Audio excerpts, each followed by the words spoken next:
नमस्कार दोस्तों, स्वागत है आप सभी का विश्वा चैनल पर। अगर आप यहां तक आ ही गए हैं तो वीडियो को पूरा देखिए, तभी असली मजा आएगा, क्योंकि आगे कुछ ऐसा है जो आप मिस नहीं करना चाहेंगे। आपका एक लाइक और सब्सक्राइब हमें और भी शानदार वीडियो बनाने की प्रेरणा देता है। और हाँ, कमेंट में जय श्री राम लिखना ना भूलें। आपका एक कमेंट हमें मजबूती और आशीर्वाद देता है।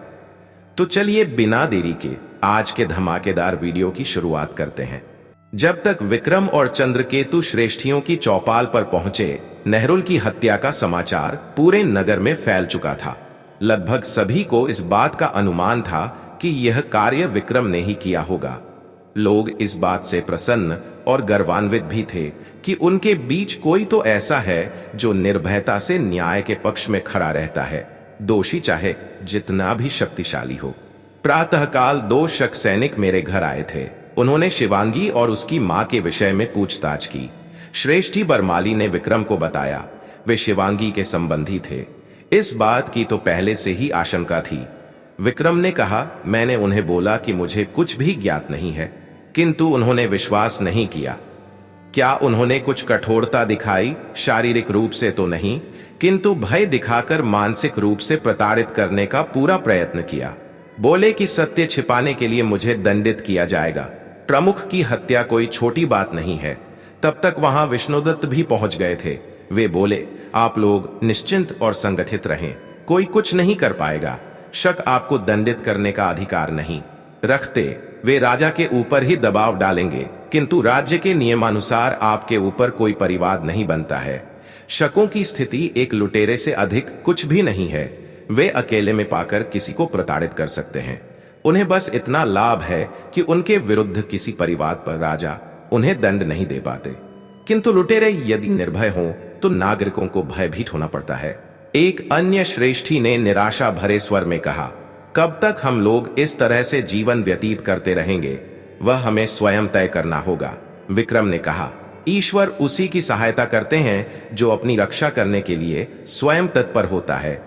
फिर विष्णुदत्त श्रेष्ठियों को संबोधित करते हुए बोले, आप लोग मिलकर कृषक, शिल्पी, शस्त्रोपजीवी, ब्राह्मण तथा अन्य सभी संघों की संयुक्त सभा आयोजित करें।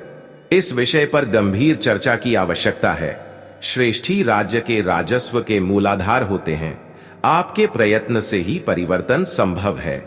कल रात जब वासिष्ठी को छोड़ने विक्रम उसके घर गया था, तब इस विषय में उसकी वार्ता विष्णुदत्त से हुई थी। विष्णुदत्त आयुर्जीवी संघ के प्रमुख थे। जब उज्जैनी से वे वीरमती और विक्रम के साथ यहां आए थे, तब गोदावरी का पश्चिमी तट लगभग निर्जन पड़ा था। वे वहीं पर बस गए और गुरुकुलों में न जा पाने वाले सभी संघों के नवयुवकों को अस्त्र शस्त्र का प्रशिक्षण देने लगे। धीरे धीरे वह स्थान आयुर्जीवियों का संघ बन गया। हाँ विष्णुदत्त जी, आप ठीक कह रहे हैं। हम सबको मिलकर इस समस्या का समाधान ढूंढना पड़ेगा, श्रेष्ठी बनमाली ने कहा। तभी उनके पास एक अश्व आकर रुका। अश्वारोही उतरकर चौपाल में आ गया। सबने उसका स्वागत किया। पता चला कि मेरी कुछ दिनों की अनुपस्थिति में यहां बहुत कुछ घटित हो गया। शंकु ने हंसते हुए कहा, तुम्हारा दुर्भाग्य रहा कि तुम बस श्रोता ही बन सके, घटना के सहभागी नहीं। चंद्रकेतु ने परिहास किया। विक्रम, चंद्रकेतु और शंकु तीनों ने गुरुकुल में एक साथ ही शिक्षा प्राप्त की थी। उनके बीच गहरी मित्रता थी। काका, आप श्रेष्ठियों के साथ मिलकर सभा के आयोजन को अंतिम रूप दीजिए। चंद्रकेतु और शंकु के साथ जाकर मैं राज दरबार की गतिविधियों के विषय में पता करता हूं। इस समय हमें बहुत ही सजग रहने की आवश्यकता है। कहते हुए विक्रम ने अपना अश्व राजभवन की ओर बढ़ा दिया। नेहरुल की हत्या राज्यसभा में भी चर्चा का विषय बनी हुई थी। राजा और सभासद घबराए हुए। राजा इतना तो जानते थे कि उपाश्रय के सैनिक सीधे उन पर या राज्य के किसी संघ पर आक्रमण नहीं कर सकते, क्योंकि उस स्थिति में राज्य की सेना प्रतिकार करेगी। शक सैनिकों के 3 सहस्त्र के विरुद्ध प्रतिष्ठान की 20 सहस्त्र की सेना है, किंतु उन्हें भय क्षत्रप उशवदात का था। प्रमुख की हत्या एक बहुत बड़ी घटना थी। महामात्य, यह कार्य तो निश्चित रूप से विक्रम का ही है। विरूपाक्ष से सभा भवन में कहा, जी महाराज, उसके अतिरिक्त प्रतिष्ठान राज्य में किसी के अंदर इतना साहस और पराक्रम नहीं है। क्या हमें उसके ऊपर परिवाद चलाना चाहिए? बिना किसी वादी के परिवाद कैसे चलाया जाएगा? राज्य की संपत्ति या किसी ऐसे व्यक्ति या वस्तु की क्षति तो हुई नहीं है कि राजसभा स्वयं संज्ञान लेकर परिवाद चलाए। घटनास्थल हमारे राज्य में अवश्य है, किंतु हमारे अधिकार में तो है नहीं। उपाश्रय के अंदर हमारे राज्य के विधान की कोई मान्यता नहीं है। महामात्य प्रभंजन देव ने असहमति जताई। विधि अमात्य बोले, हाँ, यदि उपाश्रय का प्रतिनिधि आकर परिवाद चलाने की प्रार्थना करता है तो हमें चलाना पड़ेगा। ऐसा तो नहीं होगा, उपाश्रय से कोई नहीं आएगा। हाँ, महाक्षत्रप का आदेश लेकर कोई दूत अवश्य आ सकता है, राजा ने कहा। यदि ऐसा हुआ तो भी विक्रम के ऊपर परिवाद किस आधार पर चलेगा? कोई साक्ष्य तो है नहीं, महामात्य बोले। यह तो जांच के बाद ही पता चल सकेगा, राजा ने कहा। क्या हम अभी विक्रम और कन्या के संबंधी श्रेष्ठी को बुलाकर पूछताछ नहीं कर सकते हैं? प्रभंजन देव बोले, महाराज, इस विषय में हमें शीघ्रता करने की आवश्यकता नहीं है। नेहरू के अत्याचार के विषय में हमने क्षत्रप को पहले भी पत्र लिखा था। संधि की शर्तों के अनुरूप यह उनका दायित्व था कि वे अपने उपाश्रय प्रमुख पर अंकुश लगाते, किंतु उन्होंने अनदेखा कर दिया। त्रुटि तो उनकी ओर से भी हुई है। अब यदि उनका कोई संदेश आया तो पहले हम यही कहेंगे कि यह जनाक्रोश के कारण हुआ। शक सैनिक लूटपाट करते रहते हैं। प्रमुख ने तो सारी सीमाएं तोड़कर कन्या का अपहरण ही कर लिया। राजा ने एक लंबी श्वास छोड़ते हुए कहा। ठीक है, फिर इस विषय में क्षत्रप की ओर से कोई संदेश मिलने के बाद ही कार्यवाही करते हैं। जी, वही उचित होगा, क्योंकि प्रजा पहले से ही असंतुष्ट है और विक्रम उनमें लोकप्रिय है। उसके विरुद्ध कार्यवाही करने पर स्थिति बिगड़ भी सकती है। जब बहुत ही आवश्यक होगा तब देखा जाएगा। उधर विष्णुदत्त ने श्रेष्ठियों के साथ मिलकर सभा के लिए 5 दिन बाद का समय निर्धारित किया। इस बीच सभी श्रेणियों और संघ प्रमुखों तथा प्रभावशाली व्यक्तियों को आमंत्रित किए जाने की योजना बनी। सभा की गोपनीयता पर विशेष ध्यान देने को कहा गया। सभा के लिए श्रेष्ठी प्रमुख मानिकसेन का भवन चुना गया। अपराह्न में विक्रम, चंद्रकेतु और शंकु प्रतिष्ठान के युवा सेनापति विक्रम शक्ति से मिलने सैन्य शिविर गए। कुछ समय पहले ही अपने पिता की मृत्यु के बाद विक्रम शक्ति सेनापति बने थे। वे भी उसी गुरुकुल के विद्यार्थी थे जहां से विक्रम ने शिक्षा प्राप्त की थी। वे विक्रम से 6-7 वर्ष बड़े थे। शंकु के मामा राघव के माध्यम से यह साक्षात्कार तय हुआ था। राघव और सेनापति के बीच पहले से जान पहचान थी। हाँ बताइए, आप लोग मुझसे क्यों मिलना चाहते थे? सेनापति ने पूछा। राज्य की सुरक्षा को लेकर आश्वस्त होने के लिए, विक्रम ने उत्तर दिया। मैं समझा नहीं, किस तरह की आश्वस्ति चाहते हैं आप? क्या हमारी सेना अपने राज्य के नागरिकों को भय रहित जीवन जीने का वचन दे सकती है? आप संभवतः शकों से सुरक्षा की बात कर रहे हैं। हाँ बिल्कुल, इस समय आर्यावर्त की सबसे बड़ी समस्या शक ही है। देखिए, राज्य की आंतरिक सुरक्षा हेतु सभी आवश्यक स्थलों पर सैनिक नियुक्त किए गए हैं। उसके बाद भी चाहे शक हो या अन्य अपराधी, वे अपने कुकृत्य करने का प्रयत्न करते ही हैं।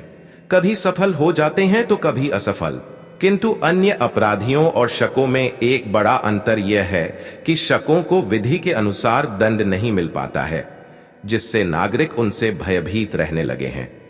हाँ, यह तो है, किंतु किसी को दंड देना या न देना राजा और राजसभा के अधिकार क्षेत्र में आता है। सेना इसमें क्या कर सकती है? सेना तो राजाज्ञा का पालन करने के लिए प्रतिबद्ध है। राजाज्ञा के लिए सेना की प्रतिबद्धता तब होती है जब राजा की प्रतिबद्धता प्रजा के लिए हो। वास्तव में देखा जाए तो सेना की प्रतिबद्धता राजा के माध्यम से प्रजा के लिए ही होती है। इतिहास साक्षी है कि जब राजा ने प्रजा के प्रति अपनी प्रतिबद्धता को तोड़ा है, तब तब सेना ने राजा की इच्छा के विरुद्ध भी सीधे सीधे प्रजा के प्रति अपने दायित्व का निर्वाह किया है। चाहे शासक मगध के घनानंद रहे हों या बृहद्रथ मौर्य। आप मुझे राजा से विद्रोह करने को कह रहे हैं? नहीं, मैं प्रजा के प्रति आपकी उत्तरदायिता को रेखांकित कर रहा हूं। बात तो एक ही है, मात्र शब्दों का अंतर है। नहीं, एक ही बात नहीं है। मैं आपसे राजा को बंदी बनाने या अपदस्थ करने के लिए नहीं कह रहा। बस राजा के किसी अनुचित आदेश का उल्लंघन करने को कह रहा हूं। और वे अनुचित आदेश क्या हो सकते हैं? जैसे प्रजा के ऊपर शस्त्र का प्रयोग करना, उनके अंदर भय उत्पन्न करके उनके स्वर को बलपूर्वक दबाना इत्यादि। आप लोग वास्तव में क्या करने वाले हैं? हम लोग कुछ नहीं करेंगे। जो करेगी प्रजा करेगी। प्रजा की असंतुष्टि और रोष से आप भी अनभिज्ञ नहीं हैं। हमारे सैनिक भी प्रजा के बीच से ही आते हैं। विक्रम ने थोड़ा रुककर आगे कहा, हम तो बस इतना चाहते हैं कि हमारी सेना अपने ही नागरिकों पर शस्त्र न उठाए। यदि ऐसा हुआ तो हमें समाप्त करने में शकों को थोड़ा सा भी समय नहीं लगेगा। गृहयुद्ध किसी राज्य पर विजय पाने का सबसे अनुकूल समय होता है। आपकी बातें सुनकर आज मैं समझ पा रहा हूं कि आपके नाम की गूंज पूरे राज्य में क्यों उठे। सेनापति ने मुस्कुराते हुए कहा।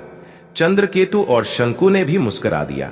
रही राज्य की प्रजा आपसे सहयोग की आशा रखती है, वह आपकी अपनी है। शेष निर्णय आपको करना है। कहते हुए विक्रम उठ खड़ा हुआ।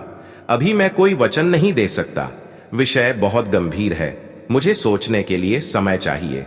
सेनापति बोले, अवश्य, आप विचार कर लीजिए। विक्रम ने कहा, यदि आप गोपनीयता का वचन दें तो आपको एक सभा में आने का निमंत्रण देना चाहूंगा। वहां आकर आपको अपने विचारों को निर्धारित करने में सहायता मिलेगी। ठीक है, मैं वचन देता हूं। एकादशी के दिन सायंकाल में श्रेष्ठी प्रमुख मानिकसेन के घर पधारिए। ठीक है। उसके बाद तीनों लोग वहां से वापस चल पड़े। मार्ग में चंद्रकेतु ने आशंका व्यक्त की, यदि इसने जाकर सारी बात राजा को बता दी तो? नहीं, ऐसा नहीं करेगा। मामा का इतना तो मान रखेगा। शंकु ने आश्वस्त किया, यदि किसी भी कार्य के दो संभावित परिणाम हो सकते हैं तो हमें सदैव दोनों के लिए तैयार रहना चाहिए। विक्रम ने कहा, हमें किसी भी व्यक्ति की बुद्धि, विवेक या वचन के ऊपर निर्भर नहीं रहना है। क्या कहना चाहते हो? यदि उसने सारी बात राजा को बता दी तो भी कोई समस्या नहीं है। शंकु ने पूछा, क्या समस्या होगी? हमें बुलाया जाएगा, पूछताछ होगी, यही ना? अंततः हमें राजा के सम्मुख यह बताने के लिए तो जाना ही है कि प्रजा अब उन्हें और नहीं स्वीकार करने वाली है। क्या अर्थ है तुम्हारा? विक्रम की बात सुनकर शंकु थोड़ा भ्रमित हुआ। क्या तुम सत्ता परिवर्तन के विषय में सोच रहे हो? प्रश्न किया। तुम्हारे अनुसार सभा में किस बात पर चर्चा होने वाली है? शंकु के प्रश्न के बदले विक्रम ने यही कि सभी संघों के लोग एक साथ मिलकर नागरिकों की सुरक्षा सुनिश्चित करने के लिए राजा के ऊपर दबाव डालें। क्या ऐसा करना राजा के वश में है? क्या वे शकों के उत्पात को किसी भी भांति रोक सकते? शंकु सोचने लगा, फिर थोड़ी देर में सिर हिलाते हुए बोला, नहीं। फिर अन्य विकल्प क्या बचता है? अब शंकु को विक्रम की बात समझ में आई। वह धीरे से मुस्कुराया और बोला, सभी संभावित संकटों के विषय में विचार कर लिया है। तुम्हें क्या लगता है? विक्रम ने मुस्कुराते हुए पूछा। मैं अपना प्रश्न वापस लेता हूं। अनुचित प्रश्न था, कहते हुए शंकु ने हंस दिया। वे लोग बातें करते हुए श्रेष्ठियों की चौपाल पर पहुंचे। आगे की गतिविधियों पर चर्चा हुई। सबसे मुख्य बात सुरक्षा थी। यह तय हुआ कि कोई भी कहीं अकेले ना निकले। श्रेष्ठियों के साथ कुछ आयुधजीवी योद्धाओं को नियुक्त करने की भी बात हुई। सूर्यास्त के बाद सब लोग अपने घरों के लिए चल पड़े। चंद्रकेतु ने विक्रम से कहा, तुम संग चलो, मैं शंकु के साथ मानिकसेन और श्रेष्ठियों को उनके संघ तक छोड़कर आता हूं। शंकु क्षत्रिय संघ में रहता था। आयुधजीवी संघ और नगर के अंतिम चौराहे के बीच लगभग 1 कोस का सुनसान रास्ता था, जिसमें छोटी छोटी घाटियां थीं, जो बाढ़ के समय गोदावरी के पानी से मिट्टी के कटाव के कारण बन गई थीं। घाटियों के ऊपर दोनों ओर वन क्षेत्र था। कुछ दूर जाने के बाद विक्रम को लगा कि कोई उसका पीछा कर रहा है। एक घाटी को पार करते ही उसने अपने अश्व को एक बड़े वृक्ष की ओट में ले लिया। थोड़ी ही देर में 2 अश्वारोही शक सैनिक घाटी पार करके ऊपर आ पहुंचे। वह चाहता तो उन्हें आसानी से अपने बाणों का लक्ष्य बना सकता था, किंतु अभी ऐसा न करना ही उसने उचित समझा। अतः सैनिकों के थोड़ा आगे बढ़ने के बाद उसने अश्व को पुनः घाटी में उतार लिया और गोदावरी तट की ओर बढ़ गया। वह नदी के किनारे किनारे मुख्य मार्ग से लगभग आधे कोस की दूरी पर संघ ओर चलने लगा। प्रतिष्ठान से उज्जैनी की दूरी 150 कोस से अधिक थी। विक्रम ने अनुमान लगाया कि क्षत्रप तक सूचना कल तक पहुंच पाएगी। उसके बाद क्षत्रप का आदेश लेकर कोई दूत चलेगा तो वह राजा विरूपाक्ष के दरबार में परसों से पहले नहीं पहुंच सकता है। यानी कि अगले 2 दिनों तक राजा की ओर से कोई कार्यवाही नहीं होने वाली है। घर पहुंचा तो वासिष्ठी की बात सुननी पड़ी। अंधकार होने से पहले नहीं आ सकते थे। अकारण संकट में पड़ना आवश्यक है क्या? हालांकि वह जानती थी कि विक्रम को हानि पहुंचा पाना किसी के लिए भी आसान नहीं था, फिर भी चिंता तो होती ही है। विक्रम जब उसे छोड़ने गया तो विदा होते समय उसने विक्रम से आदेशात्मक स्वर में कहा, तुम्हें कल संघ से बाहर नहीं जाना है। क्यों? बस मैंने कहा ना कि नहीं जाना है, कोई प्रश्न नहीं, कहते हुए वह घर के अंदर चली गई। विक्रम अपने घर लौट आया। सोने जा रहा था तो मां बोली, कल तो तुम्हें कहीं नहीं जाना है ना विक्रम? क्या बात है मां? वासिष्ठी भी कह रही थी कि मुझे कल कहीं नहीं जाना है और आप भी पूछ रही है। अच्छा, तो उसने बताया नहीं? कल उसका जन्मदिन है, समझा, तभी वह आदेश दे रही थी, विक्रम ने हंसते हुए कहा। विक्रम प्रातः काल में उठने के बाद सीधे वन की ओर चला गया। वहां से रजनीगंधा, जूही, अमलतास, बेला आदि अनेक प्रकार के पुष्प लेकर लौटा। फिर बैठकर उनके गुच्छ और मालाएं तैयार की। शिवांगी ने इस काम में उसकी सहायता की। आज का दिन उसके लिए विशेष था। तत्पश्चात वह तैयार होकर वासिष्ठी के घर के लिए निकल गया। चाहता था कि यज्ञ आरंभ होने से पहले पहुंच जाए। अहाते में मंडप बना हुआ था जिसे पुष्पों से सजाया गया था। उसके अंदर ही यज्ञ वेदियां स्थापित की गई थी। मंडप के बाहर सब जगह रंग बिरंगी झंडियां लगी हुई थीं। घर को भी पल्लव और पुष्पों से सजाया गया था। श्वेत परिधान में वासिष्ठी मोगरे के खिले हुए पुष्प की भांति लग रही थी। जन्मदिन मंगलमय हो। विक्रम ने उसे पुष्प गुच्छ और माला देते हुए आंखों में प्रसन्नता और होठों पर मोहक मुस्कान उभर आई। पुष्पों का उपहार उसे बहुत पसंद आया, क्योंकि उसे पता था कि इन्हें लाने के लिए विक्रम वन में गया होगा। इतनी प्रसन्नता उसे स्वर्ण आभूषण पाकर नहीं हुई होती। वह माला अपने जूड़े में लगाने लगी। बधाई हो, आज तो तुम षोडशी हो गई। विक्रम ने कहा, तुम्हें गणना याद है? वासिष्ठी ने विक्रम पर स्नेहिल दृष्टि फेरते हुए कहा, इसे भला कैसे भूल सकता हूं। फिर थोड़ी देर बाद यज्ञ आरंभ हो गया। उपस्थित सभी अतिथियों ने यज्ञ में भाग लिया। अतिथियों में मात्र आयुधजीवी संघ के लोग ही थे। विष्णुदत्त ने सुरक्षा कारणों से किसी भी बाहरी व्यक्ति को निमंत्रण नहीं दिया था। मंडप के केंद्र में स्थित मुख्य यज्ञवेदी पर वासिष्ठी के दक्षिण पार्श्व में विष्णुदत्त और यज्ञ पुरोहित, वाम पार्श्व में उसकी मां सुलोचना, शिवांगी की मां व शिवांगी तथा सामने वीरमती और विक्रम बैठे हुए थे। विक्रम और शिवांगी के बीच में चंद्रकेतु बैठा था। हवन आरंभ हुआ तो कुंड की अग्नि के ताप से वासिष्ठी का मुख हल्का सा रक्तिम हो उठा। उस समय उसका सौंदर्य अपूर्व दिख रहा था। इतनी मोहक वह विक्रम को पहले कभी नहीं लगी थी। हवन कुंड में समिधा डालते हुए बार बार दोनों की दृष्टि मिल जाती और होठों पर मधुर मुस्कान तैर जाती। वे समिधाएं वास्तव में दो हवन कुंडों में एक साथ पड़ रही थीं। एक बाह्य और दूसरा उनके अंतर में स्थापित प्रेम कुंड। वे दोनों अनवरत ऐसे ही यज्ञाहुतियां देते रहना चाहते थे। यज्ञ की समाप्ति के बाद भोज आरंभ हुआ। तत्पश्चात अतिथियों ने वासिष्ठी को पुनः जन्मदिन की शुभकामनाएं देते हुए विदा ली। अतिथियों के जाने के बाद विक्रम अपनी मां शिवांगी व उसकी मां तथा चंद्रकेतु के साथ घर लौट आया। आकाश में मेघ प्रातः काल से ही तैर रहे थे। दोपहर में अचानक घटा घिरी और मोटी मोटी बूंदें गिरने लगीं, किंतु कुछ देर तक ही वर्षा होकर रुक गई। हालांकि आकाश अभी भी मेघाच्छादित था। इधर कई दिनों से नित्य थोड़ी बहुत वर्षा होते रहने के कारण हवाएं शीतल हो गई थीं। तभी विक्रम ने अहाते के बाहर अश्व के टापों की ध्वनि सुनी और वह निकलकर द्वार पर आ गया। देखा वासिष्ठी अपने अश्व पर सवार थी। उसे देखकर विक्रम की प्रश्नवाचक दृष्टि उसकी ओर उठ गई। मैं अश्वारोहण के लिए जा रही हूं, कहते हुए उसने अश्व को मोड़ लिया। शीतल वातावरण में उसका मन भ्रमर करने का हो उठा था। वह विक्रम को सूचना देने नहीं, अपितु साथ ले जाने के लिए आई थी। वह जानती थी कि वर्तमान परिस्थितियों में विक्रम उसे संघ से बाहर अकेले नहीं जाने देगा। उसके अश्व के मुड़ते ही विक्रम शीघ्रता से अपने अश्व पर सवार हुआ और टापों की ध्वनि के पीछे लग गया।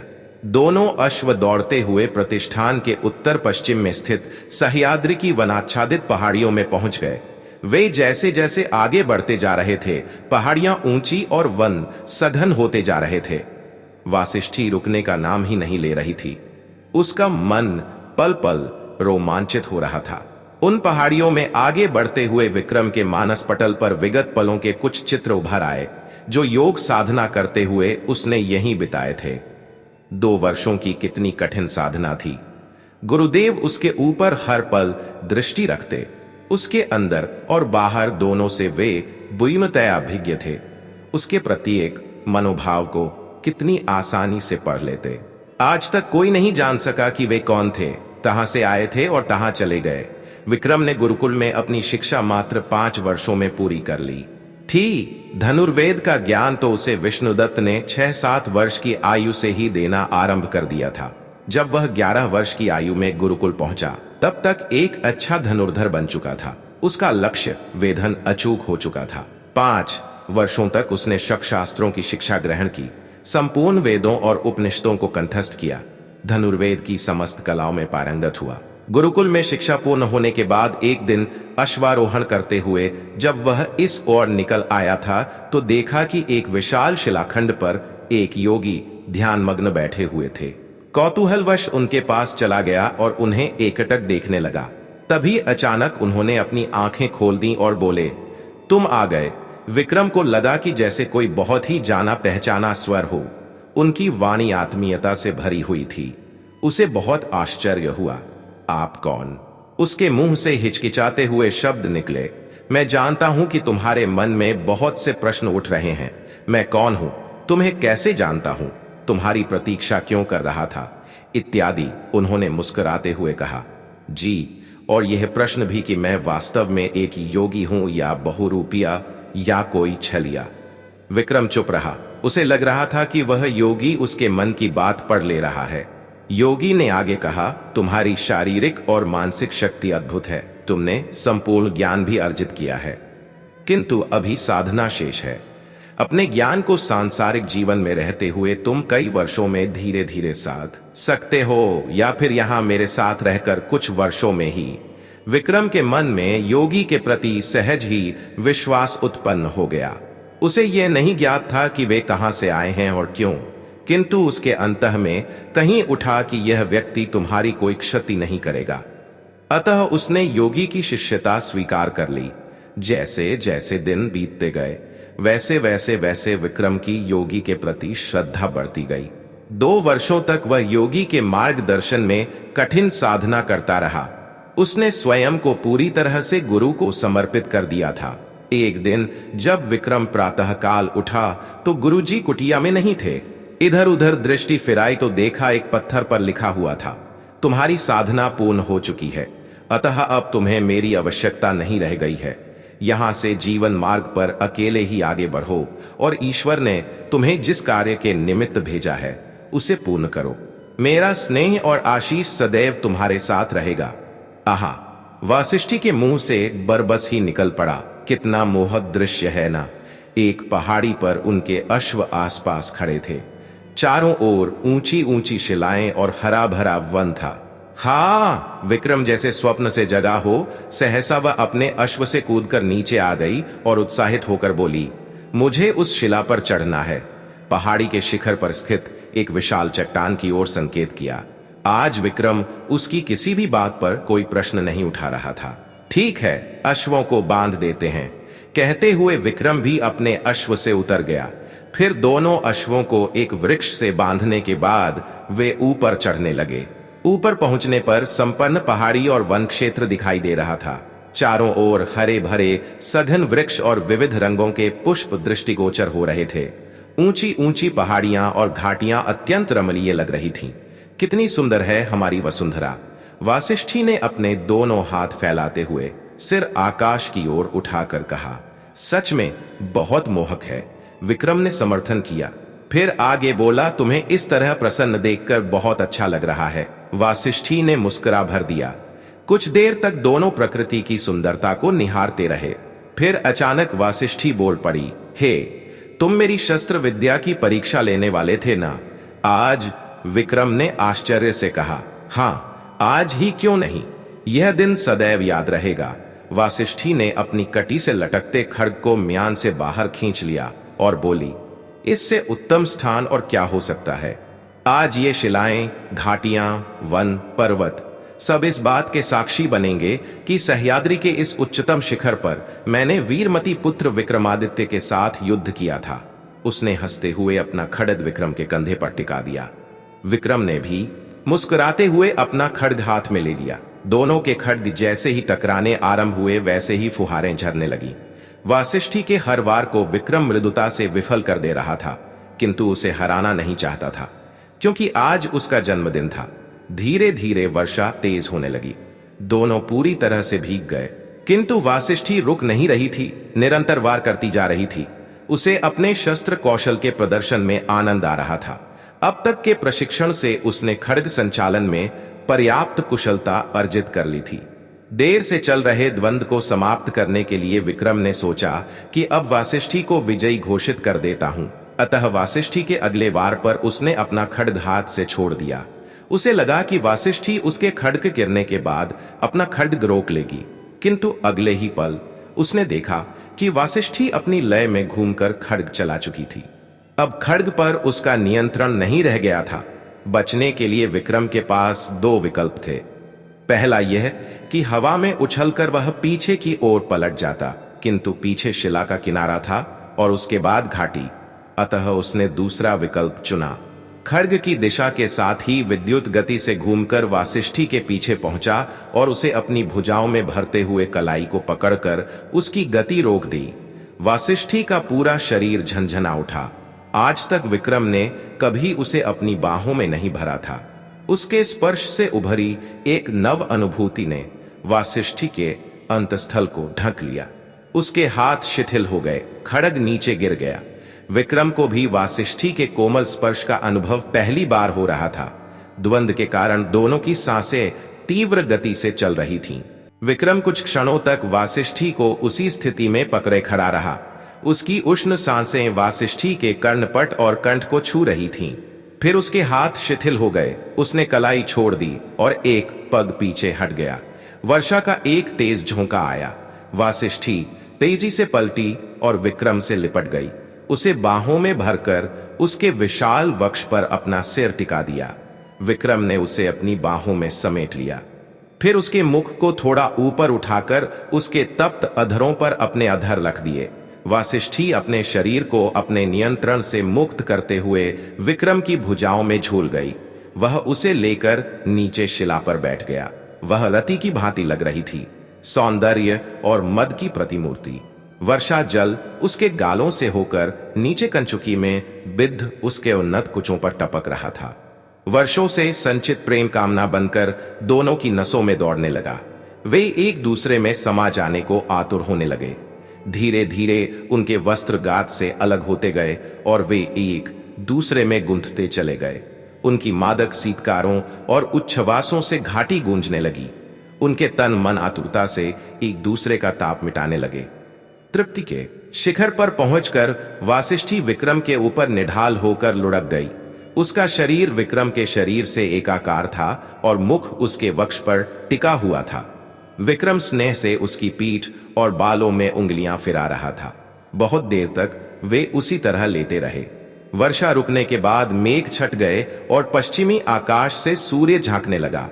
उन्होंने अपने गीले वस्त्र पहने और नीचे उतरकर अपने अश्वों पर सवार हो वापस संघ की ओर चल पड़े। मार्ग में वासिष्ठी बिल्कुल मौन रही। पहले तो विक्रम ने सोचा कि सब कुछ अचानक घटित हो जाने के कारण ऐसा है, किंतु शीघ्र ही उसने वासिष्ठी के माथे पर उभर आई चिंता को पढ़ लिया। उसके पास अपना अश्व सटाते हुए उसके अश्व की वल्गा खींचकर उसे रोक दिया। क्या बात है, इतनी उदास क्यों हो गई? वह चुप रही। अचानक उसकी आंखों में अश्रु की बूंदें झिलमिला उठी। हे बोलो, कौन सी बात तुम्हें व्यथित कर रही है? हमारा विवाह नहीं हुआ है। उसने दृष्टि दूसरी ओर फेर ली। तुम चिंता मत करो, कहते हुए विक्रम ने उसके अश्व की वल्दा छोड़ दी और वे आगे बढ़ने जाकर आता हूं। मार्ग में थोड़ी दूर पर एक ग्राम दिखाई दिया। विक्रम ने कहा, तुम यहीं पर रुको, मैं ग्राम में लगे। किस लिए जा रहे हो? अग्नि लेने। कहते हुए विक्रम ने अश्व आगे बढ़ा दिया। थोड़ी देर बाद वह एक श्रोत्रिय ब्राह्मण के घर से अग्नि लेकर वापस आया और बोला, हम अभी यहीं विवाह करेंगे, गंधर्व विवाह। मानिकसेन के घर ब्राह्मण, क्षत्रिय, श्रेष्ठी, शिल्पी, कृषक, बुनकर, आयुर्जीवी इत्यादि सभी संघों के प्रमुख तथा आचार्य क्षपणक और आचार्य वेताल भट्ट सहित अनेक गणमान्य व्यक्ति पधारे हुए थे। कोई भी वर्ग ऐसा नहीं था जो शकों से दुखी ना हो। सबके अंदर बहुत समय से अग्नि सुलग रही थी। अपहरण की घटना ने उसमें घी का कार्य किया था। आचार्य क्षपणक ने अनेक वर्षों तक काशी में रहकर यौगिक क्रियाओं में सिद्धि प्राप्त की थी। योग और अध्यात्म के क्षेत्र में उनके जितना ज्ञान रखने वाला संभवतः आर्यावर्त में कोई और नहीं था। विष्णुदत्त ने सभा को संबोधित करना आरंभ किया। भाइयों, ये हमारी पहली सभा नहीं है। हम कई बार पहले भी इकट्ठा होकर चर्चा कर चुके हैं और कितनी ही बार हमारा प्रतिनिधिमंडल राजा से मिल चुका है, किंतु शकों के अत्याचार में कमी आने की बात तो दूर, उल्टे उनका दुस्साहस दिन प्रतिदिन बढ़ता ही जा रहा है। और ऐसा इसलिए हो रहा है क्योंकि हमारे राजा चुप हैं। आज हमें कोई अंतिम निर्णय। विष्णुदत्त की बात पूरी होने के पहले ही सभा में सेनापति विक्रम शक्ति ने प्रवेश किया। आइए, आपकी प्रतीक्षा हो रही थी। विक्रम ने मुस्कुराते हुए उनका स्वागत किया। मन में आशंका थी कि कहीं आप निमंत्रण अस्वीकार ना कर दें। अस्वीकार करना होता तो उसी दिन कर देता। मुझे आने में अधिक विलंब तो नहीं हुआ? नहीं, हम लोगों ने अभी अभी वार्ता आरंभ ही की थी। सेनापति के आने से सब लोग चुप हो गए। अनेक लोगों को उनके आने के विषय में ज्ञात नहीं था। वे एक राजकीय व्यक्ति थे, अतः उनकी उपस्थिति से प्रत्येक व्यक्ति असहज हो उठा। विक्रम इस बात को समझ रहा था, अतः लोगों को आश्वस्त करने के लिए बोला, आप लोग सेनापति की उपस्थिति से संकोच न करें। ये भी हम में से ही एक हैं। हमारी जो भी कठिनाइयां हैं वे किसी से छिपी नहीं हैं। अंततः हम अपनी बात राजा के सम्मुख तो रखेंगे ही। फिर राजा के प्रतिनिधि से संकोच कैसा? वैसे भी प्रजा का आक्रोश सेना को लेकर नहीं है। हमारी बातें सुनने के बाद इन्हें भी अपना मत निर्धारित करने में आसानी होगी और उस स्थिति में हमें इनकी सहायता से लाभ ही होगा। विक्रम की बातों से लोग आश्वस्त हो गए। फिर मानिकसेन ने कहना आरंभ किया, अभी तक तो शक हमारी आढ़त से बिना मूल्य चुकाए सामान ही उठाकर ले जाते थे, किंतु अब इतने निरंकुश हो गए हैं कि कन्याओं को उठाने तक का दुस्साहस करने लगे हैं। आज हमारी बहनें और पुत्रियां नगर में निर्भय होकर कहीं आ जा नहीं सकती हैं। हमारी तो खड़ी फसल में वे अपने अश्व चरने के लिए छोड़ देते हैं। खेत के खेत नष्ट हो जाते हैं।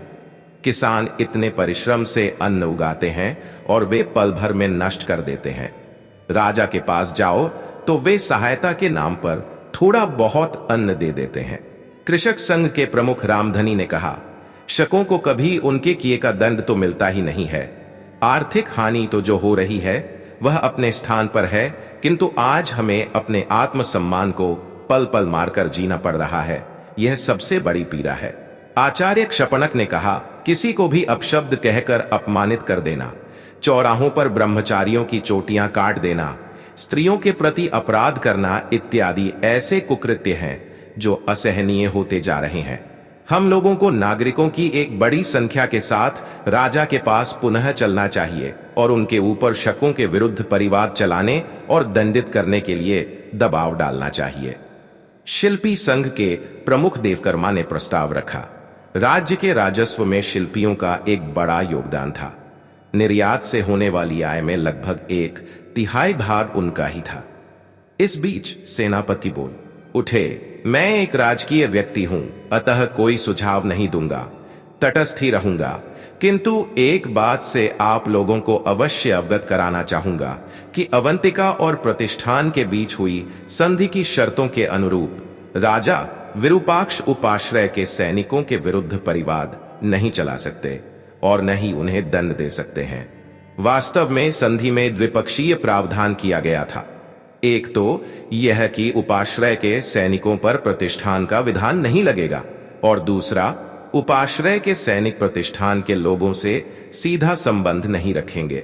वे अपनी आवश्यकताओं की सूची राजा को भेजेंगे, किंतु दुर्भाग्य से दूसरी शर्त को शक प्रायः तोड़ते रहते हैं, क्योंकि वे स्वयं को शक्तिशाली समझते हैं। उनकी संख्या मात्र 3 सहस्त्र है, फिर भी हमारे सैनिकों को आंख दिखा देते हैं, जबकि हमारे पास 20 सहस्त्र की सेना है। फिर तो हमारे पास विकल्प ही क्या बचता है? राजा कुछ कर नहीं सकते तो राजा के पास जाने का भी कोई लाभ नहीं है, मानिकसेन ने कहा। हमारे पास 2 विकल्प हैं, विक्रम ने कहना आरंभ किया। पहला तो यह है कि हम अपनी सुरक्षा की ऐसी व्यवस्था करें कि शक हमें किसी भी तरह से कष्ट न पहुंचा सकें। यह तो व्यवहारिक नहीं है। वे सदैव अवसर की तलाश में रहेंगे। थोड़ी सी भी चूक हुई तो दुष्टता कर जाएंगे। क्षत्रिय संघ प्रमुख राघव ने कहा, हां, यह विकल्प ठीक नहीं है। दूसरा विकल्प है सत्ता परिवर्तन। विक्रम की बातों से सभा में सन्नाटा फैल गया। सत्ता परिवर्तन का अर्थ था राजा से विद्रोह करना। इस बात के लिए लोग मानसिक रूप से तैयार नहीं थे। राजा ईश्वर का प्रतिनिधि होता है, क्या राजा के प्रति विद्रोह करना उचित होगा? देवकर्मा ने प्रश्न किया। उनकी बात से अधिकांश लोग सहमत दिखे। नमस्कार दोस्तों, स्वागत है आप सभी का विश्वा चैनल पर। अगर आप यहां तक आ ही गए हैं तो वीडियो को पूरा देखिए, तभी असली मजा आएगा, क्योंकि आगे कुछ ऐसा है जो आप मिस नहीं करना चाहेंगे। आपका एक लाइक और सब्सक्राइब हमें और भी शानदार वीडियो बनाने की प्रेरणा देता है। और हां, कमेंट में जय श्री राम लिखना ना भूलें। आपका एक कमेंट हमें मजबूती और आशीर्वाद देता है। तो चलिए बिना देरी के आज के धमाकेदार वीडियो की शुरुआत करते हैं। विक्रम को इन बातों का पूर्वानुमान था। उसने कहना आरंभ किया, मैं जानता हूं कि हम सब लोग अपनी अपनी मान्यताओं से बंधे हुए हैं, किंतु प्रत्येक मान्यता देशकाल के सापेक्ष होती है। आवश्यक नहीं कि आज से 1-2 सहस्त्र वर्ष पूर्व प्रतिपादित किया गया कोई नियम आज की सामाजिक व्यवस्था के लिए भी उतना ही लाभदायक हो जितना कि वह उस समय था। राज व्यवस्थाएं निरंतर बदलती रही हैं। अयोध्या नरेश राजा रामचंद्र जी से पहले राज व्यवस्था में गणतंत्र की कोई अवधारणा ही नहीं थी। उन्होंने शासन व्यवस्था की एक नई प्रणाली को जन्म दिया, उसमें प्रजा की भागीदारी भी सुनिश्चित की। आज से मात्र 300 वर्ष पूर्व महाजनपदीय काल में अनेक महाजनपद ऐसे थे जिनमें गणतांत्रिक प्रणाली थी और सत्ता लोकाभिमुख हुआ करती थी। प्रजा असंतुष्ट होने पर राजा को अपदस्थ करने का अधिकार रखती थी। आज हम बहुत आगे बढ़ चुके हैं। अपने राजा और राज्य के प्रति प्रेम और समर्पण अनिवार्य है, किंतु यदि प्रश्न राजा और राज्य के बीच चुनाव करने का उत्पन्न हो जाए तो वरीयता सदैव राज्य को ही मिलनी चाहिए। आज हमारा राजा राज्य के नागरिकों को सुरक्षा प्रदान करने में असमर्थ है। प्रजा के लिए राजा तभी तक ईश्वर का प्रतिनिधि होता है जब तक वह प्रजा का पालन और सुरक्षा करता है। कहते हुए विक्रम कुछ पल के लिए रुका और फिर आचार्य से बोला, आचार्य, आप धर्म के ज्ञाता हैं, आपकी क्या विवेचना है? धर्मानुसार भी राजा का वही दायित्व है जो आपने कहा। यदि राजा निरंकुश, विलासी या अक्षम हो जाए तो उसे अपदस्थ करके नए राजा की नियुक्ति करने में कोई दोष नहीं है। ऐसा पूर्व में अनेक बार हुआ है। सभी को पता है कि शास्त्रों के महान ज्ञाता कौटिल्य ने स्वयं ऐसा किया था। पुष्यमित्र शुंग ने भी ऐसा ही किया था, जो कि वेदों के विद्वान थे। विक्रम और आचार्य क्षपणक की बातें सुनने के बाद लोगों के मन से राजा से विद्रोह करने के कारण होने वाले धार्मिक अपराध का बोझ हट गया और अब वे तटस्थ होकर सोचने की स्थिति में आ गए थे। यहां मेरा एक प्रश्न है, सेनापति ने पूछा, क्या सत्ता परिवर्तित होने मात्र से स्थिति बदल जाएगी और शकों की समस्या समाप्त हो जाएगी? बहुत देर से चुप बैठे हुए शंकु ने कहा, सत्ता परिवर्तित होगी तो उसके साथ दृष्टि और सोच भी बदलेगी। जो भी नया राजा बनेगा उसे यह पहले से ही ज्ञात होगा कि पूर्व के राजा को अपदस्थ करके उसे सिंहासन पर किस लिए बिठाया जा रहा है। स्वाभाविक सी बात है कि वह उसी कार्य के लिए समर्पित होगा, किंतु राज्य के संसाधन तो वही रहेंगे। सैन्य शक्ति, राजस्व इत्यादि में रातों रात वृद्धि तो हो नहीं जाएगी। विक्रम कुछ कहने जा रहा था, तभी एक युवक बोल पड़ा, मैं बीच में बोलने के लिए क्षमा चाहता हूं। पहले तो मैं अपना परिचय दे दूं। मेरा नाम अमर सिंह है। मैंने अवंतिका के विशाला से राजनीति शास्त्र और काव्यकार की परीक्षा उत्तीर्ण की है। इस सभा में मैं आचार्य के निमंत्रण पर आया हूं। फिर उसने सेनापति को संबोधित करते हुए कहा, श्रीमान, यह देखा गया है कि एक समान संसाधन मिलने पर भी भिन्न भिन्न व्यक्तियों के द्वारा किसी कार्य का निष्पादन भिन्न भिन्न होता है। ऐसे अनेक उदाहरण हैं जिसमें किसी राजा को अपने पिता से कम शक्तियां मिली होती हैं, किंतु वह देखते ही देखते अपनी शक्ति बढ़ा लेता है और कोई विरासत में मिली बड़ी शक्ति को भी अल्पकाल में ही गंवा देता है। नेतृत्व एक महान गुण होता है, वह सब कुछ परिवर्तित कर सकता है। सेनापति, आपके प्रश्नों का उत्तर स्नातक ने तो समुचित ढंग से दे दिया है। विक्रम ने कहा, मैं इतना और कहना चाहूंगा कि शक्ति संख्या में नहीं अपितु युक्ति और मनोबल में होती है। क्या आपने कभी छोटी सेनाओं को अपने से बड़ी सेना को हराने की बात नहीं सुनी है? वैसे भी हाथ पर हाथ रखकर बैठने से तो किसी सुधार की संभावना ही नहीं है। इससे उत्तम है कि हाथ पांव मारकर किनारे तक पहुंचने का प्रयत्न किया जाए। आपकी बात ठीक है, किंतु साथ ही यह आशंका भी है कि किनारे पर पहुंचने के प्रयत्न में कहीं भंवर में ना डूब जाएं। अभी कौन से उभरे हुए हैं, आंख बंद कर लेने से समस्या समाप्त नहीं हो जाती है। और बात मात्र आज की स्थिति की ही नहीं है। यहां उपाश्रय बनाने के पीछे शकों का क्या उद्देश्य है, यह आपको भी भली भांति ज्ञात है। कल जब दक्षिण के राज्यों पर शकों का आधिपत्य स्थापित हो जाएगा, तब राजा विरूपाक्ष प्रतिष्ठान के सिंहासन पर आरूढ़ नहीं रह पाएंगे। उस समय इस राज्य का भी वही हाल होगा जो आज सुराष्ट्र, काठियावाड़, अवंतिका तथा अन्य उत्तरी आर्यावर्त के राज्यों का हुआ है। तब हम इस तरह की मंत्रणा भी नहीं कर पाएंगे। अमर सिंह अभी अवंतिका से लौटे हैं। वहां पर भारतवंशियों की स्थिति का हाल वे विस्तार से आपको बता सकते हैं। सेनापति निरुत्तर हो गए। सभी लोग इस बात पर धीरे धीरे सहमत होते जा रहे थे कि सत्ता परिवर्तन आवश्यक है। यदि राजा को अपदस्थ भी कर देते हैं तो राज सिंहासन पर किसे बिठाएंगे? क्या हमारे पास उनसे अच्छा कोई विकल्प है? ब्राह्मण श्रेणी के प्रमुख वेताल भट्ट ने प्रश्न रखा। वेताल भट्ट वेदों के ज्ञाता और प्रकांड विद्वान थे। अथर्ववेद की क्रियाओं और तांत्रिक कर्मकांडों का निष्पादन करने में उनके समकक्ष कोई नहीं था। विष्णुदत्त बोले, प्रतिष्ठान को इस समय आवश्यकता राज सिंहासन पर बैठने वाले की नहीं, अपितु प्रजा के हृदय में बैठने वाले की है, उसकी रक्षा करने वाले की है। हाँ, आपकी बात ठीक है, किंतु वह कौन हो सकता है? विक्रम, कहकर विष्णुदत्त ने समस्त प्रमुखों पर दृष्टि दौड़ाई और आगे बोले, क्या विक्रम को लेकर किसी को संशय है? नहीं, हमारे मन में तो कोई संशय नहीं है। विक्रम एक उत्तम चुनाव हैं। उनकी योग्यता से सभी लोग अवगत हैं, मानिकसेन ने कहा। अनेक संघ प्रमुखों ने उनकी बात का समर्थन किया। क्षत्रिय, आयुधजीवी और श्रेष्ठी संघ पूरी तरह से विक्रम के पक्ष में था। आचार्य क्षपणक ने भी समर्थन किया। फिर भी कुछ लोग तटस्थ दिखे।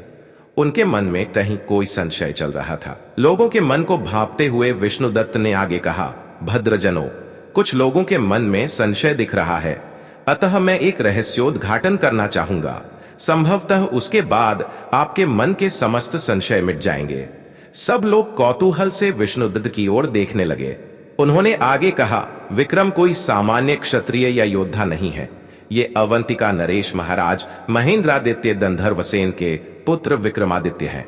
विष्णुदत्त की उद्घोषणा के उपरांत सभा भवन में एक कोलाहल सा उठा। सभी लोग आश्चर्यचकित थे।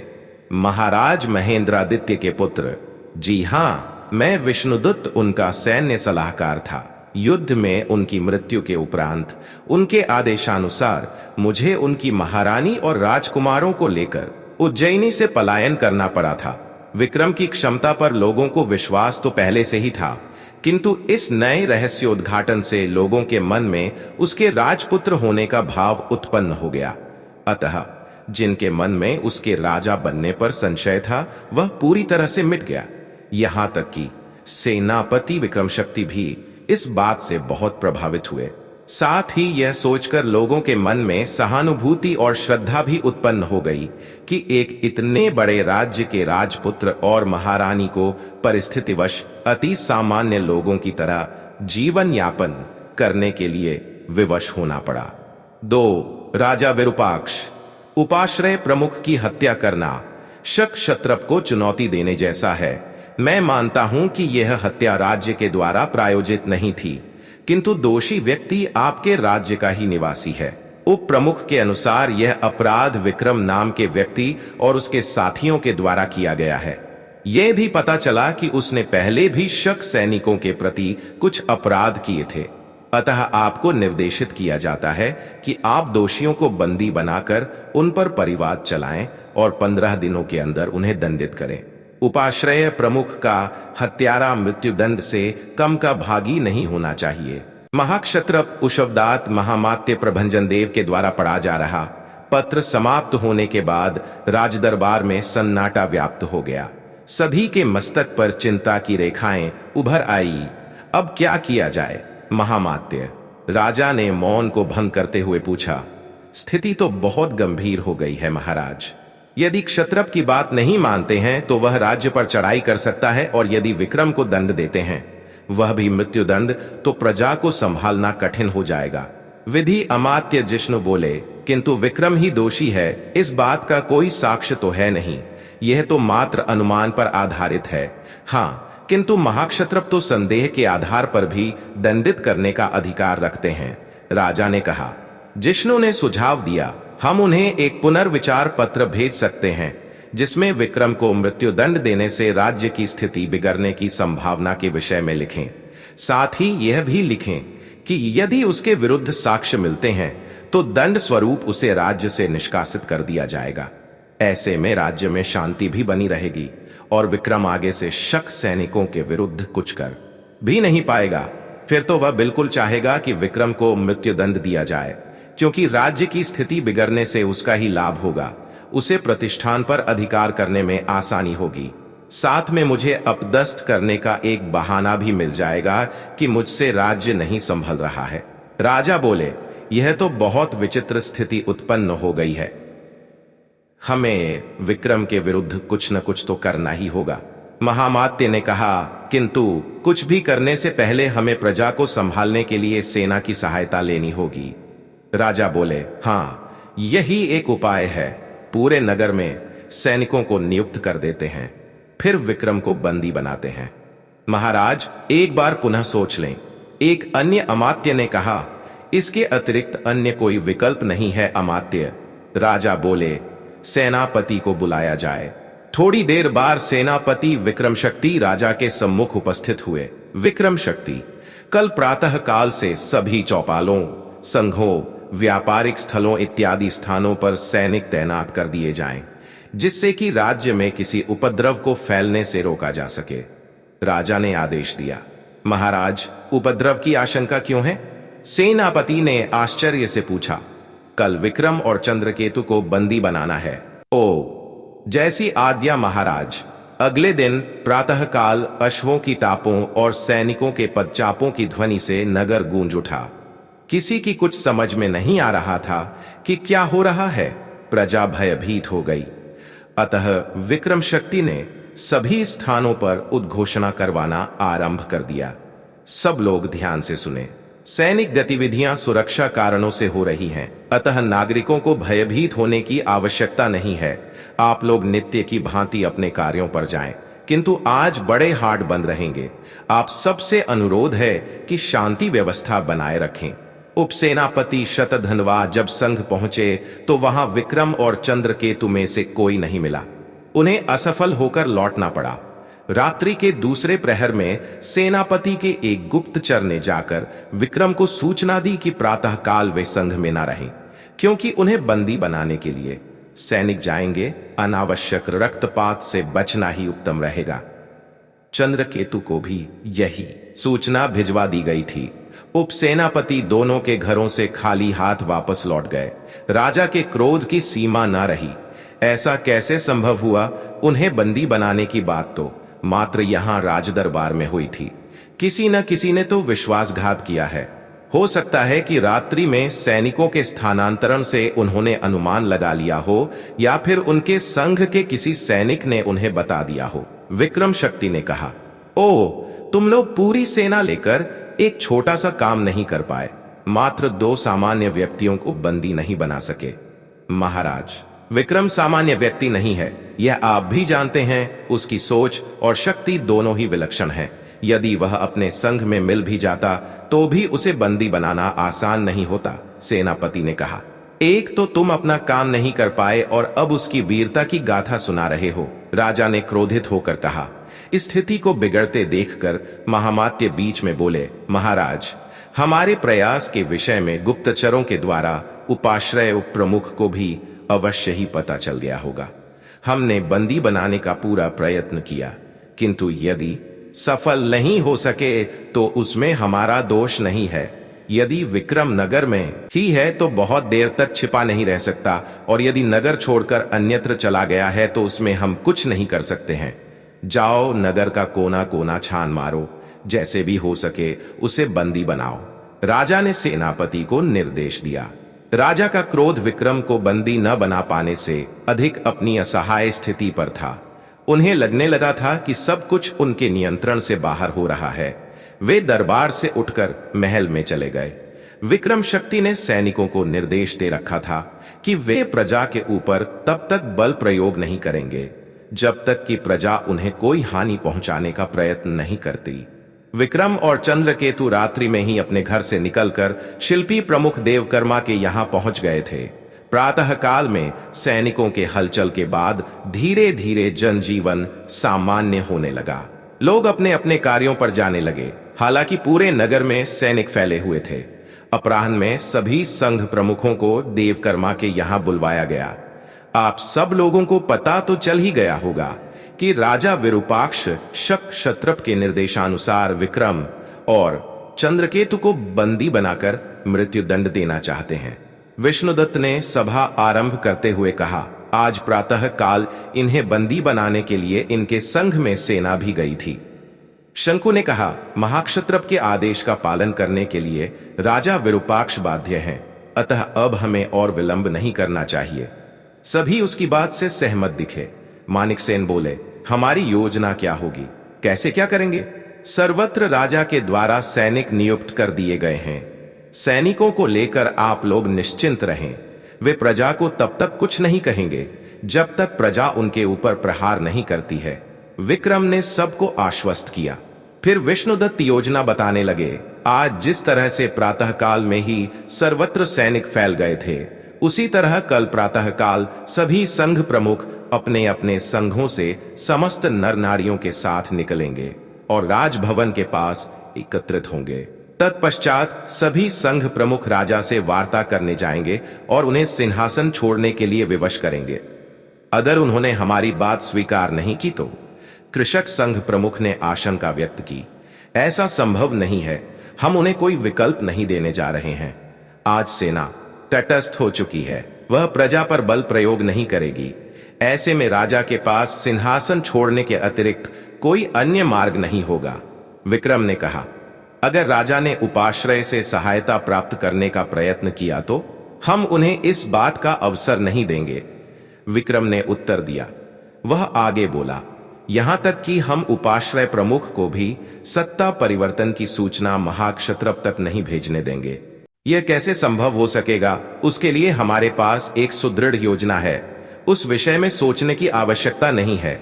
कुछ देर की चर्चा के बाद सभा समाप्त हो गई और सब लोग अपने अपने संघों को लौट गए। दूसरे दिन पौ फटने के साथ ही प्रतिष्ठान के नागरिक अपने अपने संघों के निकलकर राजभवन की ओर चल पड़े। विष्णुदत्त, राघव, मानिकसेन, देवकर्मा, रामधनी इत्यादि अनेक संघ प्रमुख उनका नेतृत्व कर रहे थे। उनमें स्त्री और पुरुष दोनों ही थे। सैनिक तटस्थ होकर उन्हें देखते रहे। नगर में चारों ओर कोलाहल प्रतिध्वनित होने लगा। सूर्योदय के साथ ही राजभवन नागरिकों से चारों ओर से घिर गया। महल के बुर्ज पर खड़े होकर देखने पर सर्वत्र सिर ही सिर दिखाई दे रहे थे।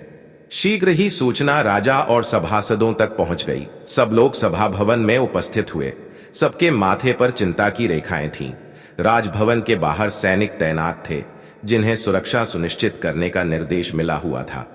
महामात्य, यह क्या स्वांग चल रहा है? राजा ने खींचते हुए कहा। प्रजा राजभवन के बाहर क्यों एकत्रित हुई है?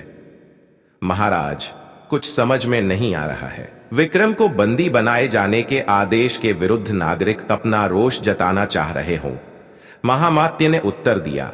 बाहर नागरिकों की संख्या निरंतर बढ़ती जा रही थी और भीड़ से तीव्र शोर उठ रहा था जो सभा भवन के अंदर पहुंच रहा था। राजा ने कहा, पूरी प्रजा का इस तरह से एक साथ आना कोई सामान्य बात नहीं है। निश्चित रूप से यह योजनाबद्ध ढंग से किया गया है। आश्चर्य की बात है कि हमारे गुप्तचरों को इस गतिविधि की भनक तक नहीं लग सकी। राजा असहाय दिख रहे थे। उन्हें इस बात की अनुभूति होने लगी थी कि उन्होंने राज्य और राजकर्मचारियों पर से अपना नियंत्रण खो दिया है। महामात्य तो उनके विश्वसनीय थे, किंतु अन्य लोगों को लेकर उनके मन में आशंका उभर आई। फिर उन्होंने सेनापति से पूछा, आपने उन्हें रोका क्यों नहीं? कैसे रोका जा सकता था महाराज? नागरिकों के कहीं आने जाने पर तो रोक है नहीं। दूसरी बात, वे कोई विध्वंसक कार्य भी नहीं कर रहे हैं। सैनिक सुरक्षा व्यवस्था में लगे हुए हैं। आप निश्चिंत रहें, कोई उपद्रव नहीं होने पाएगा। किंतु उनका उद्देश्य क्या है? विक्रम को तो अभी तक बंदी बनाया भी नहीं गया है, राजा बोले। तभी विक्रम ने समस्त संघ प्रमुखों के साथ सभा में प्रवेश किया। विक्रम को बंदी बनाया भी नहीं जा सकता है महाराज। विष्णुदत्त की आवाज सभा भवन में गूंज उठी। राजा सब लोगों को देखकर अवाक थे।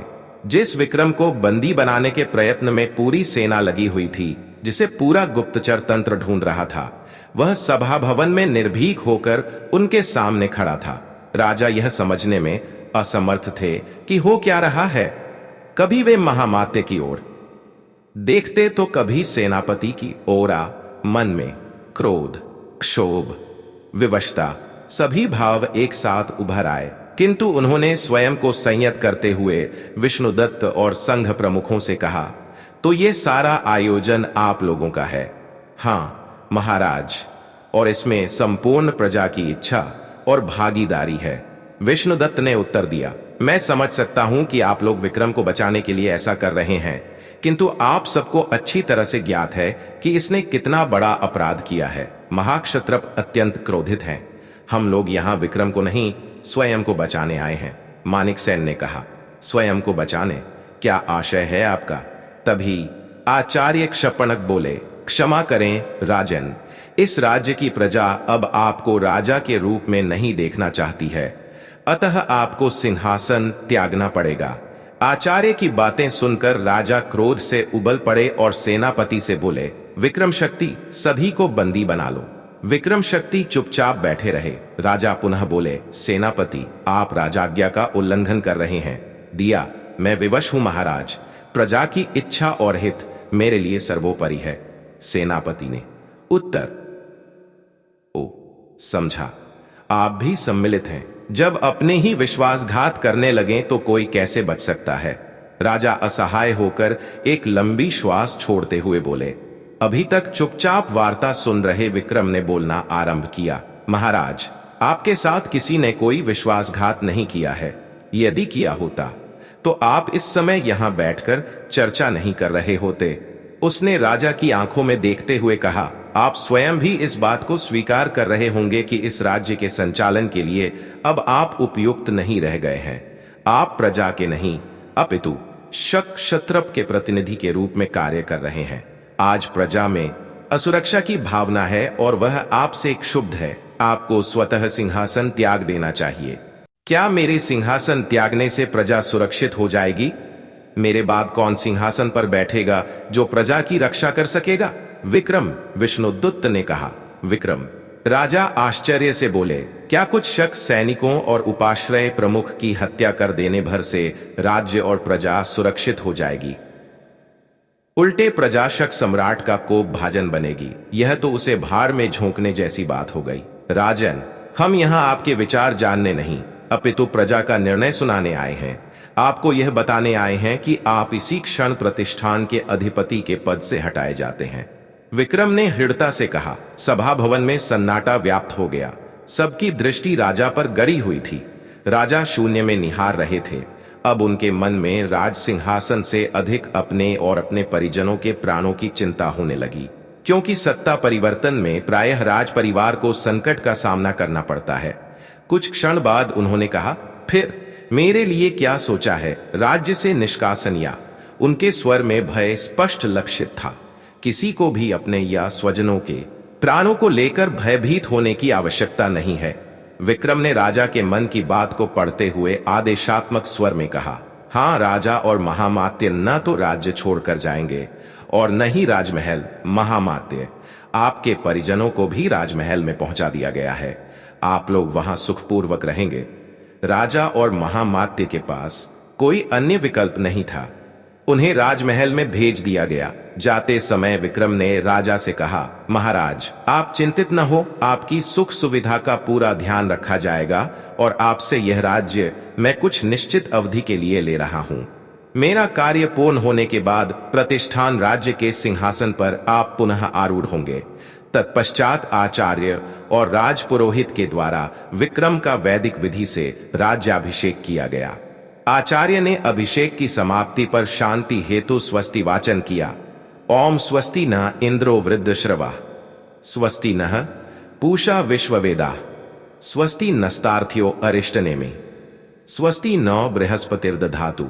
ओम शांति शांति शांति शांति शांति शांति शांति। समस्त संघ प्रमुख और आचार्य सभा भवन से बाहर आए। आचार्य ने प्रजा के सम्मुख उद्घोषणा की, प्रतिष्ठान के समस्त निवासियों, आप लोगों की इच्छानुसार आज से आपके नए अधिपति हैं वीरमती पुत्र विक्रमादित्य। प्रजा प्रफुल्लित होकर विक्रमादित्य के नाम का उद्घोष करने लगी।